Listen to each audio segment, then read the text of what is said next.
Bismillahirrahmanirrahim. Assalamualaikum warahmatullahi wabarakatuh. Alhamdulillahirabbil alamin. Alladzi arsala rasulahu bil huda wa dinil haq lidhirahu 'ala dini kullih. Wa kafa billahi syahida. Wa asyhadu an la ilaha illallah wahdahu la syarikalah. Wa asyhadu anna Muhammadan abduhu wa rasuluh. Allahumma shalli ala Muhammad wa ala alihi wa ashabihi wa man tabi'ahum bi ihsanin ila yaumiddin. Ya ayyuhalladzina amanu taqullaha haqqa tuqatih wa la tamutunna illa wa antum muslimun wa ba'du. Fa inna asdaqal hadisi kitabullah wa khairal hadyi hadi Muhammadin sallallahu alaihi wasallam.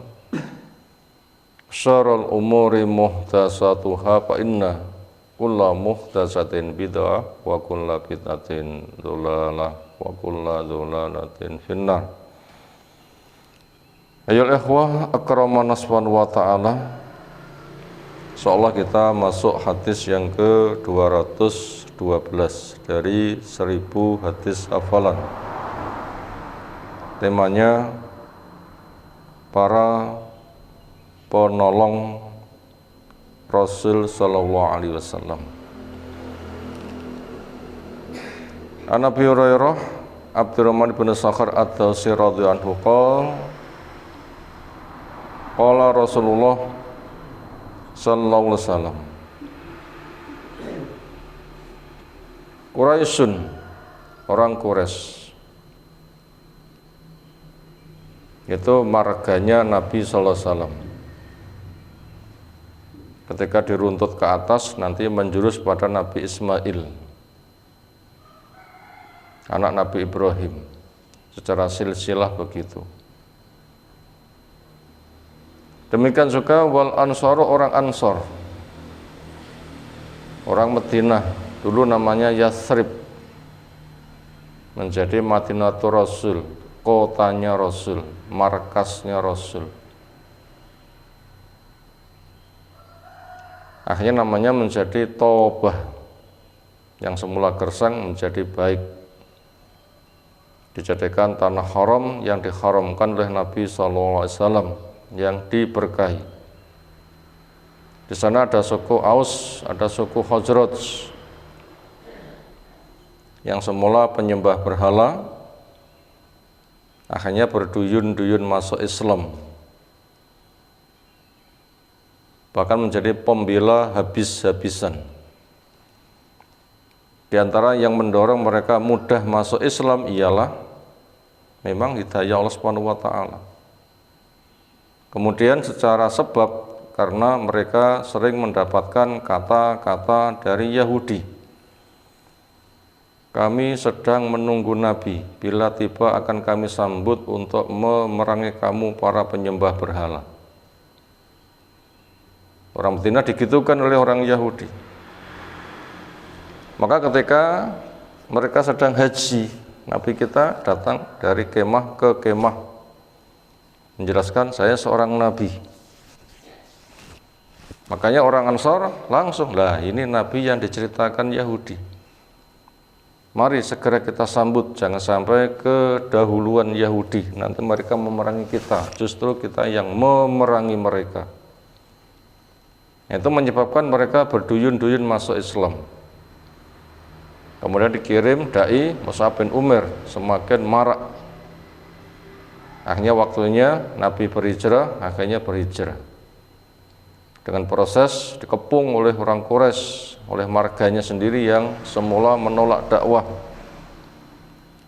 Akhirnya Allah selamatkan, bisa hijrah ke Madinah. Nah, disitulah akhirnya perjuangan semakin besar, karena janji Allah, wa may yuhajir fi sabilillah yajid lahu fil ardi muraghaman katsiran wa sa'ah. Siapa yang hijrah di jalan Allah, akan ia dapatkan di bumi tempat hijrah yang aman dan rezeki yang luas. Akhirnya dalam waktu 8 tahun di Madinah, Ternyata Quraisy mengkhianati perjanjian. Ternyata mereka ditaklukkan, akhirnya Mekah Madinah menjadi milik kaum muslimin.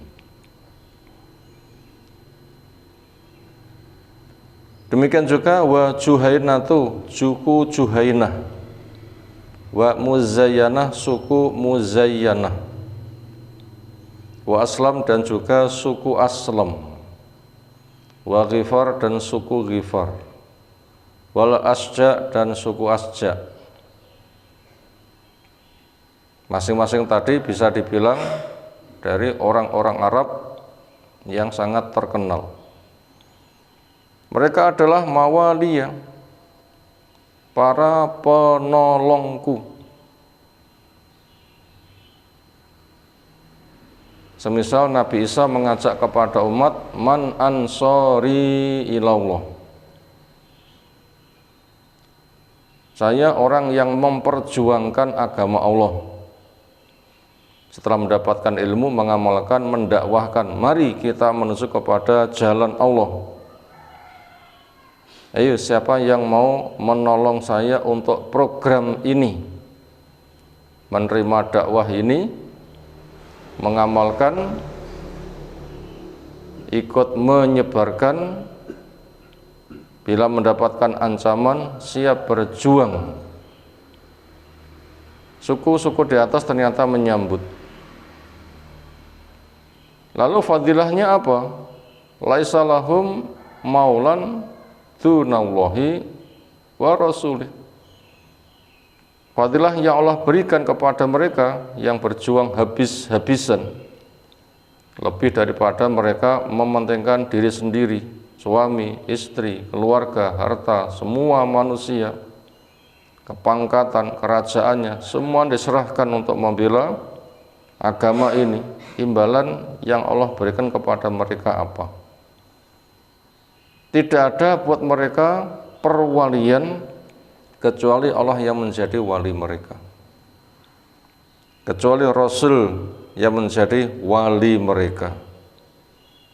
Rawal Bukhari, hadis di atas meriwayatkannya Imam Bukhari rahimahullahu ta'ala. Ayyul ikhwah akraman subhanahu wa ta'ala, apa saja pelajaran yang bisa kita ambil dari hadis di atas? Pertama, besarnya fadilah berkait dengan beratnya perjuangan. Allah telah menjelaskan sebagaimana firman-Nya, walladzina jahadu fina lanahdiyannahum subulana. Siapa yang jahada, berpayah-payah, gak kenal payah, selesai satu payah beriring dengan payah berikutnya, akhirnya mati, dikerahkan untuk kepayahan, untuk menabung program akhiratnya. Karena dunia seperti apapun akan ditinggalkan. Dinikmati dunia sebatas hak sebagai penjajakan. Karena orang dapat suka duka biasa terjadi, dan penjajakan dunia enggak seberapa sudah lezat seperti apa surga. Akan segera mati, makanya berjuang keras, maka siap berpayah-payah. Sehingga bukan untuk bernikmat-nikmat dunia, walaupun dunia boleh dinikmati sebatas wajarnya. Setelah kuat, untuk apa? Tentunya untuk nabung di akhiratnya, karena segera mati, dunia ditinggalkan, amal yang menjadi pendampingan. Makanya kepada orang yang siap berjuang keras seperti itu, Allah memberikan janji, lanahdiyannahum subulana, akan saya berikan jalan-jalan kami, sehingga semua masalah ada jalan penyelesaiannya, semuanya diselesaikan. Bahkan Allah yang menjadi wali buat mereka. Nggak disebutkan, ini menunjukkan sangat besarnya, karena orang bila menghitung nggak akan bisa. Makanya disebutkan global. Allah jadi walimu, selesai. Kalau mau tanya apa, bisa ditanya balik, apa maumu? Ternyata apabila menghitung malah kecil, maka biarkan umum saja, sebenarnya tidak bisa dihitung. Itu tadi yang pertama, bahasanya besarnya fadilah disesuaikan dengan kerasnya perjuangan membimbing kepada kita sebagai pekerja keras. Puncaknya untuk mencari akhirat. Jadi pelajaran yang pertama.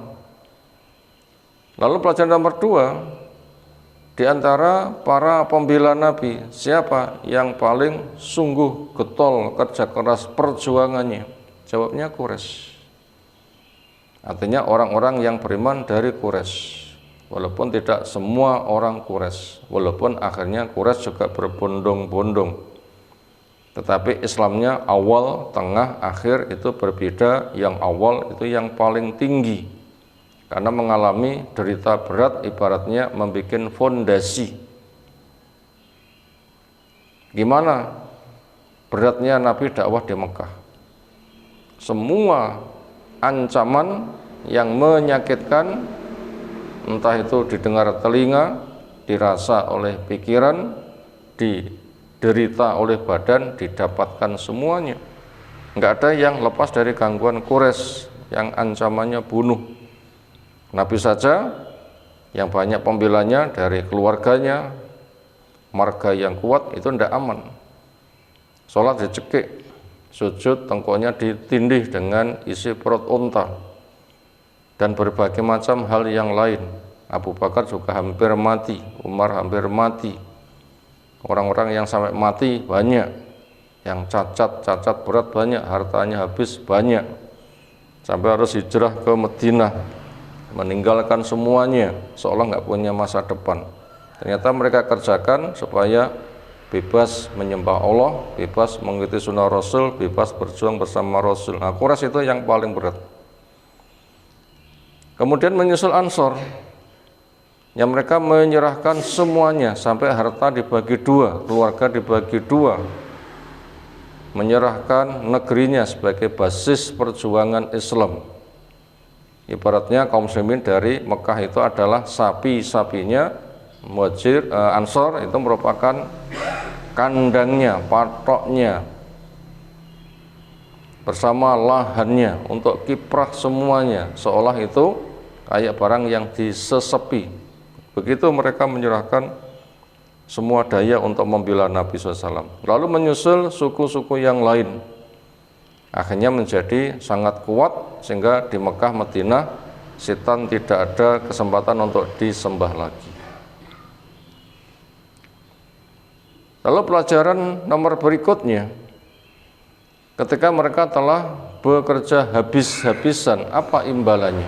Karena diberlakukan di dalam Islam sistem transaksi jual beli. Makanya Allah menjelaskan, hal atulukum ala tijaratin tunjikum min adzabin alim. Maukah kamu saya tunjukkan perdagangan yang untungnya akan menyelamatkan kalian dari siksa yang pedih. Jadi menggunakan sistem dagang, transaksi. Kita berjualan. Siapa pembelinya? Allah. Allah menjelaskan, innallaha ashtara minal mu'minin amwalahum wa anfusahum bi anna lahumul jannah. Allah akan beli dagangan mereka, hartanya, jiwanya, semua dengan surga. Sehingga yang harus disiapkan dagangan kita itulah adalah iman. Iman itu ilmu. Ilmu itu wahyu. Wahyu dibacakan Nabi, para sahabat mendapatkan langsung. Itu modal dagangannya, ilmu dulu. Makanya siapa yang nggak mau berpahit cari ilmu akan menelan pil pahit selamanya. Orang nggak mau berpahit cari ilmu akan menelan kepahitan selamanya. Kenapa? Itu memang modal dagang. Nanti membuahkan iman yang benar, amal yang benar, perilaku yang benar. Yang kedua, mengamalkannya. Yang nomor tiga, mendakwahkannya. Yang nomor empat, ketika terancam, membelanya dengan taruhan dirinya, keluarganya, hartanya. Makanya bila sudah ada musim perang, Abu Bakar hartanya serahkan semua. Orangnya berangkat bersama hartanya, sisanya serahkan kepada Allah. Sampai seperti itu. Mereka ditinggal mati bapaknya, saudaranya, pamannya, anaknya, kerabatnya, suaminya. Enggak mengapa selagi Rasul masih aman-aman saja. Ya gitulah dari bentuk jihad mereka yang luar biasa. Maka kepada mereka yang seperti itu, maka balasannya adalah layak. Apa? Allah menjadi wali buat mereka, penolong buat mereka. Siapa yang Allah sudah menyatakan, saya jadi walimu, beres. Kenapa? Akan dijadikan pewaris surga. Yang surga kenikmatan tidak bisa dihitung.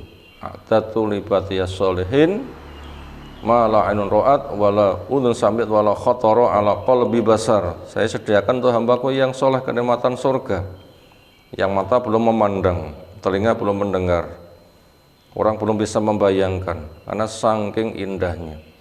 Bila Allah sudah menjadi wali, sudah beres semuanya. Rasul menjadi wali, berarti syafaat Rasul halal buat mereka. Rasul mengadu, iya, berarti mereka langsung mendapatkan jaminan dari Allah Subhanahu wa Ta'ala. Itulah perjuangan mereka yang luar biasa, yang tercatat di dalam sejarah, yang bisa kita pelajari, yang bisa kita teladani. Maka kepada mereka tentunya menjadi percontohan buat kita. Siapa yang melangkah sebagaimana langkah mereka, maka akan mendapatkan kesuksesan. Siapa yang Allah sebagai walinya, Rasul sebagai walinya, maka pasti akan mulia di sisi Allah Subhanahu wa Ta'ala. Suku-suku di atas yang telah menorehkan perjuangan sukses dengan tinta emas. Nah, tinggal kita sebagai generasi berikutnya bagaimana? Tentunya punya harapan bisa melanjutkan. Andaikan itu rangkaian gerbong kereta api, kita harus siap menggandengkan di belakangnya, sehingga ketika puncaknya, logonya, gerbong-gerbong depannya itu masuk surga, kita pun juga berada di dalam rangkaian, sehingga kelak nanti akan berkumpul di surga Allah Subhanahu wa Ta'ala.